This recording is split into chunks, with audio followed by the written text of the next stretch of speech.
ইসলামী ছাত্র শিবির বাংলাদেশে ছাত্র অঙ্গনে শিক্ষা প্রতিষ্ঠানে আল্লাহর এক নিয়ামত, আলহামদুলিল্লাহ বলেন। এই নিয়ামতের কাছে ইসলামের কাছে আসতে না পারে সেজন্য বলা হয় মৌলবাদ আর সন্ত্রাস। শিবিরের কাছে আসতে না পারে সেই জন্য বলা হয় এরা হাত কাটে আর রক কাটে। আমি বলি এই কথাটা হলো একটা চালাকি কথা।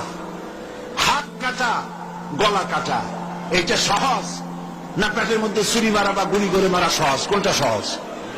তো হাত কাটা আর গলা কাটা এগুলি বলে কেন?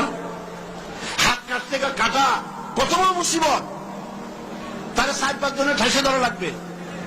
তাছাড়া কেউ কি বলবে যে আসছেন যখন আপনি হাতটা কাটিয়ে দিয়ে যান, এরকম বলবে কেউ? 4-5 জনের ঠাইসা ধরবে, মুখের মধ্যে গামছা ভরবে, তারপরে হাত কাটবে বা রক কাটবে, পায়ের রক হাতের রক এভাবে কাটবে। এত ঝুঁকি নিতে যাবে কেন? ছুরিটা দিয়ে হাতটা কাটবে, ওই ছুরিটা পেটের মধ্যে মুখের মধ্যে ঢুকাই দিলেই তো সারলো। এটা বলে কেন? এই সহজ কাজটা করে না, রক কাটে গলা কাটে কেন বলে?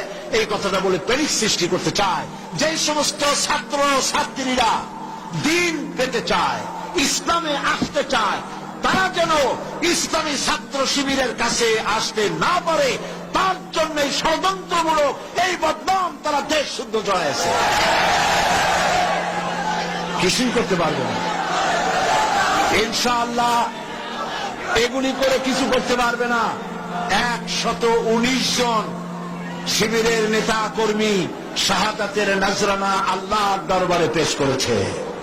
আমি আপনাদেরকে বলবো পরের মুখে ঝাল না খাইয়া নিজের একটু টেস্ট করেন।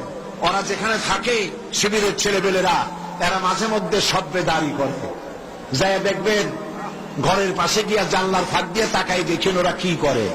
এরা মাদ্রাসায় পড়ে নাই, কলেজে বিশ্ববিদ্যালয় পড়ে, হয়তো দাড়ি টাড়িও এ পর্যন্ত অনেকে রাখতে পারে নাই, কিন্তু যাই দেখবেন বস্তা ছেঁড়া হইল বালাম চাউলে ভরা, উপরে রং কাঁচা থাকলেও ভিতরে পাকা আম।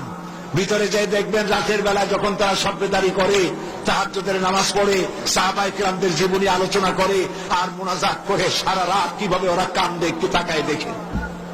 এই চোখের বাণী তারা আল্লাহর জন্য দেয়, দিন প্রতিষ্ঠার জন্য কাজ করে। সুতরাং এদের সাথে শত্রুতা না করে এই কাজগুলি, সন্তান যদি ভালো বানাতে চান, শিক্ষাঙ্গনে সন্ত্রাসী কারা সেদিকে তাকায় দেখেন, আর সন্ত্রাস কম করে কারা তাদেরকে দেখেন, সন্ত্রাস করে না কারা তাদেরকে দেখেন। এই জন্য সন্তান যদি ভালো বানাতে চান ছেলেদেরকে, তাহলে এই লাইনে দেন।